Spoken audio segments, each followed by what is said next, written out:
નમસ્તે મિત્રો, આ વસ્તી ગણતરીનો ઓર્ડર આવ્યો ને એમાં તો કોઈ તકલીફ નહીં. ટ્રેનિંગ સહેલાઈથી પૂરી થઈ ગઈ, એમાં ઘણું બધું શીખી ગયા. વસ્તી ગણતરી કરવાની છે ને એ પણ સહેલાઈથી થઈ જશે, પણ મેઇન કોમ હોય ને તો આ નકશો બનાવવાનો છે. 6 દાડા થયા નકશો બનાવશું, હજી બનતું નહીં.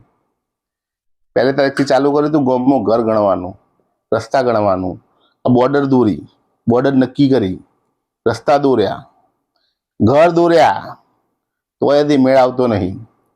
એમાં વળી પાછા ઘર નંબર આલવાના છે. હવે નકશામાં ઘર નંબર આલીએ છે તો દિશા ફરી જાય છે, દિશા હરકી આલીએ તો નકશો ફરી જાય છે. શું કરવું કોઈ સમજાતું નથી.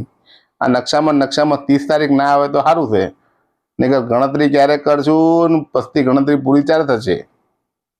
તમારો નકશો બની ગયો? તો બની ગયો હોય તો કોમેન્ટ કરો અને મારી ચેનલને ફોલો જરૂર કરજો. આભાર.